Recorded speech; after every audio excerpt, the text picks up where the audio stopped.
મિત્રો આજની વિડીયોમાં વાત થશે દેશ અને દુનિયાના સુપરફાસ્ટ સમાચારની। સૌપ્રથમ વાત કરીશું પહેલગામ હુમલા અંગે મોટો ખુલાસો થયો છે।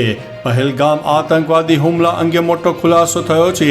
સૂત્રોના જણાવ્યા પ્રમાણે આ હુમલાનો માસ્ટર માઇન્ડ પાકિસ્તાનનો ભૂતપૂર્વ SSG કમાન્ડર હાસિમ મુસા છે। હાલમાં તે લશ્કરે તૈયબા માટે કામ કરી રહ્યો છે। લશ્કર જ તેને કાશ્મીર મોકલ્યો હતો। મુસાએ જ ઓક્ટોબર 2024માં ગાંદરબલના ગગનગીરમાં હુમલો કર્યો હતો। બારામુલ્લા હુમલો પણ મુસાએ જ કર્યો હતો। બંને હુમલામાં ઘણા લોકોના જીવ ગયા છે। મિત્રો અન્ય મહત્વના સમાચારની વાત કરીએ તો અમદાવાદમાં દેશના ઇતિહાસનું સૌથી મોટું ડિમોલેશનની કાર્યવાહી ચાલુ છે। પહેલગામ આતંકવાદી હુમલાની ઘટના બાદ સમગ્ર દેશમાં ગેરકાયદેસર વસતા પાકિસ્તાનીઓ તેમજ બાંગ્લાદેશીઓ સામે તવાઈ બોલાવવામાં આવી રહી છે। ત્યારે આ સૌથી મોટા ડિમોલેશન અંગે જો વાત કરીએ તો અમદાવાદમાં આવેલા ચંડોળા તળાવ વિસ્તારમાં અમદાવાદ મહાનગરપાલિકા સહિત જિલ્લા વહીવટીતંત્ર દ્વારા આ ડિમોલેશનની પ્રક્રિયા હાથ ધરવામાં આવી હતી। મિત્રો અન્ય મહત્વના સમાચારની વાત કરીએ તો કમોસમી વરસાદ માટે તૈયાર રહેજો। ગુજરાતમાં આખરી ગરમી સાથે મે મહિનામાં 8 મેની આસપાસ ઉત્તર ગુજરાત, સૌરાષ્ટ્ર અને મધ્ય ગુજરાતમાં વરસાદ પડી શકે છે। કચ્છના કેટલાક વિસ્તારોમાં ભારે પવન સાથે હળવો વરસાદ પડી શકે છે। અંબાલાલ પટેલના જણાવ્યા મુજબ 30 એપ્રિલ પછી વાતાવરણમાં પલટો આવશે। પ્રી મોન્સૂન એક્ટિવિટી ચાલુ થશે। તેથી 10 થી 11 મે સુધીમાં ઘણા વિસ્તારોમાં ભારે વરસાદ થશે। ભારે પવન સાથે આંધી અને વંટોળ પણ આવી શકે છે। મિત્રો અન્ય મહત્વના સમાચારની વાત કરીએ તો 133 વર્ષનો રેકોર્ડ તૂટ્યો। આ વર્ષે ગુજરાતમાં ગરમીએ 133 વર્ષનો રેકોર્ડ તોડી દીધો છે। આવનારા દિવસોમાં ગરમી વધી શકે છે। રાજકોટમાં સૌથી વધુ 46.2 ડિગ્રી તાપમાન નોંધાયું છે તો અમદાવાદમાં 44, સુરેન્દ્રનગરમાં 44.8, અમરેલીમાં 44.1, ગાંધીનગરમાં 43.2, ભુજમાં 42.2 અને ભાવનગરમાં 42.2 ડિગ્રી તાપમાન નોંધાયું હતું। મિત્રો અન્ય મહત્વના સમાચારની વાત કરીએ તો ફરી રિલીઝ થવા જઈ રહી છે બાહુબલી ફિલ્મ। સાઉથ સુપરસ્ટાર પ્રભાસની ફિલ્મ બાહુબલી ફરી એકવાર સિનેમાઘરોમાં રિલીઝ થવા માટે જઈ રહી છે। આ ફિલ્મ ઓક્ટોબર 2025માં ફરીથી સિનેમાઘરોમાં આવશે। નિર્માતાએ પોતે આ વાતની પુષ્ટિ કરી છે। આ ફિલ્મમાં રાણી દગ્ગુબાતી, અનુષ્કા શેટ્ટી, તમન્ના ભાટિયા, રામ્યા કૃષ્ણન, સત્યરાજ અને નાસા જેવા કલાકારો જોવા મળ્યા હતા।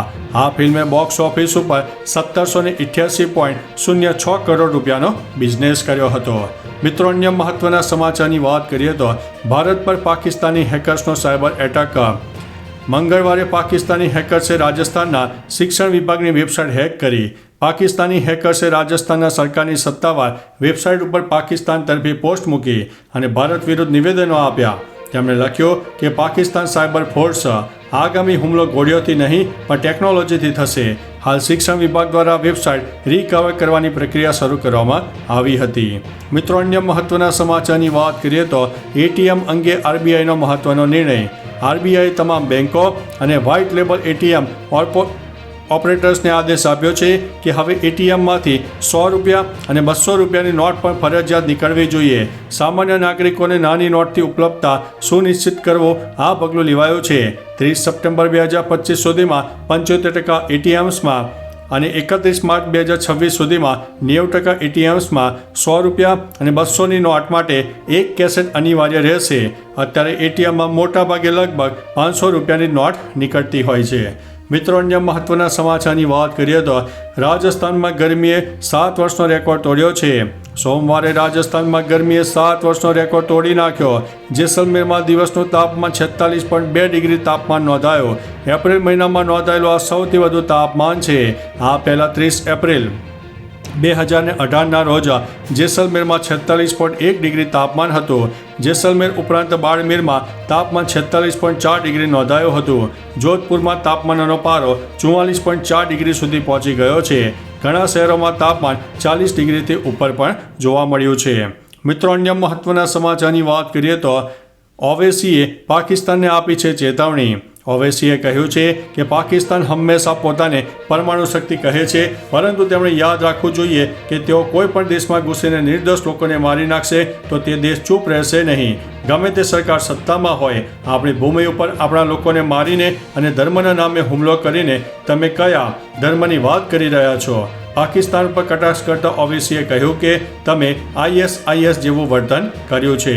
મિત્રો, અન્ય મહત્વના સમાચારની વાત કરીએ તો પાકિસ્તાનના રક્ષા મંત્રીનું એક્સ એકાઉન્ટ ભારતમાં બેન કરવામાં આવ્યું છે. પાકિસ્તાનના સંરક્ષણ પ્રધાન ખ્વાજા આસિફનું એક્સ એકાઉન્ટ ભારતમાં પ્રતિબંધિત કરવામાં આવ્યું છે. તેમણે દાવો કર્યો હતો કે ભારત ગમે ત્યારે પાકિસ્તાન ઉપર હુમલો કરી શકે છે, જેના માટે અમે અમારી સેનાને સંપૂર્ણ રીતે તૈયાર કરી રહ્યા છીએ. ભારત સરકારે અગાઉ અનેક પાકિસ્તાની યુટ્યુબ ચેનલ્સો અને એક્સ એકાઉન્ટ ઉપર પ્રતિબંધ મૂક્યો છે. મિત્રો, અન્ય મહત્વના સમાચારની વાત કરીએ તો પહેલગામ હુમલાની 4 ધામ યાત્રા ઉપર અસર, 50% બુકિંગ રદ કરવામાં આવ્યું છે. પહેલગામ નજીક થયેલા આતંકવાદી હુમલાના પગલે પ્રવાસીઓમાં ભયનો માહોલ છે. ખાસ કરીને ગુજરાતમાંથી કાશ્મીર યાત્રાનું મોટાભાગનું અને 4 ધામ યાત્રાનું અંદાજિત 50% બુકિંગ રદ થયું છે. આ કારણે ટૂર ઓપરેટરોને ઉનાળુ સિઝનમાં મોટો આર્થિક ઝટકો લાગ્યો છે. યાત્રાળુઓ હવે કાશ્મીરની જગ્યાએ ઉત્તરાખંડ, હિમાચલ અને કેરાલા તરફ વળી રહ્યા છે. ધાર્મિક યાત્રાઓ અને પર્યટન બંનેમાં ઘટાડો પણ નોંધાયો છે. મિત્રો, અન્ય મહત્વના સમાચારની વાત કરીએ તો પહેલગામ હુમલા બાદ સલમાન ખાને UK ટૂર પોસ્ટપોન કરી છે. પહેલગામમાં થયેલા આતંકવાદી હુમલાને કારણે સમગ્ર દેશમાં ગુસ્સો છે. રાજકીય ઉથલપાથલ વચ્ચે બોલિવૂડ સેલેબ્સ પણ આ ઘટનાની સખત નિંદા કરી રહ્યા છે અને મૃતકો માટે દુઃખ વ્યક્ત કરી રહ્યા છે. તેમના આગામી શો પણ રદ કરી રહ્યા છે. આ દરમિયાન સુપરસ્ટાર સલમાન ખાને પણ એક મોટો નિર્ણય લીધો હતો અને તેમનો આગામી UK પ્રવાસ પોસ્ટપોન કર્યો છે. મિત્રો, અન્ય મહત્વના સમાચારની વાત કરીએ તો ભારતે UN પાકિસ્તાન ઉપર પ્રહાર કર્યો છે. સંયુક્ત રાષ્ટ્રમાં ભારતનો પક્ષ ભારતીય રાજદ્વારી યોજના પટેલ દ્વારા રજૂ કરવામાં આવ્યો. કોઈનું નામ લીધા વિના તેમણે પોતાના ભાષણમાં કહ્યું કે પાકિસ્તાનના સંરક્ષણ પ્રધાન ખ્વાજા આસિફે રાષ્ટ્રીય ટેલિવિઝન પર આખી દુનિયા સમક્ષ કબૂલાત કરી છે કે તેમણે આતંકવાદીઓને તાલીમ અને ભંડોળ પૂરું પાડ્યું છે. દુર્ભાગ્યપૂર્ણ એ છે કે એક ખાસ પ્રતિનિધિ મંડળ ભારત વિરુદ્ધ પ્રચાર પણ ફેલાવી રહ્યું છે. મિત્રો, અન્ય મહત્વના સમાચારની વાત કરીએ તો સુરતમાં ગંભીર અકસ્માત, યુવકનું થયું છે મોત. સુરતના મોટા વરાછા વિસ્તારમાં રોડ ક્રોસ કરતી વખતે ખાનગી લક્ઝરી બસે 42 વર્ષીય યુવકને અડફેટે લેતા ઘટના સ્થળે તેનું મૃત્યુ થયું. બસનું ટાયર તેના ઉપર તકલીફ કરી ગયું, જેના કારણે મૃત્યુ થયું છે. અકસ્માત બાદ ઘટના સ્થળ ઉપર લોકોની ભીડ એકઠી થઈ ગઈ. બસના ડ્રાઈવરને પકડી લીધો અને પોલીસે બોડીને પોસ્ટમોર્ટમ માટે ખસેડીને વધુ તપાસ હાથ ધરી છે. મિત્રો, અન્ય મહત્વના સમાચારની વાત કરીએ તો પહેલગામ હુમલા બાદ 48 પર્યટન સ્થળો બંધ કરવામાં આવ્યા છે. પહેલગામ હુમલા બાદ જમ્મુ અને કાશ્મીરના ઘણા પર્યટન સ્થળોને અસ્થાયી રૂપે બંધ કરી દેવામાં આવ્યા છે. માહિતી અનુસાર આતંકવાદી હુમલાની શક્યતાના અંગે ગુપ્તચર ચેતવણીને કારણે કાશ્મીરમાં 48 પર્યટન સ્થળો બંધ કરી દેવામાં આવ્યા છે. સુરક્ષા દળોએ ગુલમર્ગ, સોનમર્ગ અને લેક વિસ્તારો સહિત અનેક સંવેદનશીલ પર્યટક સ્થળોને પોલીસના સ્પેશિયલ ઓપરેશન ગ્રુપના પિયાદીન વિરોધી ટુકડીઓ તૈનાત કરી છે. મિત્રો, અન્ય મહત્વના સમાચારની વાત કરીએ તો પાકિસ્તાની પત્રકારોના એક્સ એકાઉન્ટ ઉપર પ્રતિબંધ મુકાયો. ભારતે પાકિસ્તાન સામે બીજો નિર્ણય લીધો છે. પહેલગામના હુમલા પછી પાકિસ્તાનના લોકો દ્વારા ભ્રામક સમાચાર ફેલાઈ રહ્યા હતા. તેથી ભારતે પણ સોશિયલ મીડિયા પર એક્સ ઉપર મોટી કાર્યવાહી કરી છે. ભારતે બનાવટી સમાચાર અને ખોટી માહિતી ફેલાવવા માટે પાકિસ્તાન, ISPR અને ISI સાથે સંકળાયેલા ઘણા પાકિસ્તાની પત્રકારોના સોશિયલ મીડિયા એક્સ એકાઉન્ટ ઉપર પ્રતિબંધ મૂકી દીધો છે. તો ચાલો મિત્રો, ફરીથી દેશ અને દુનિયાના સુપરફાસ્ટ સમાચાર લઈને મળતા રહીશું. ત્યાં સુધી અમને રજા આપશો. નમસ્તે.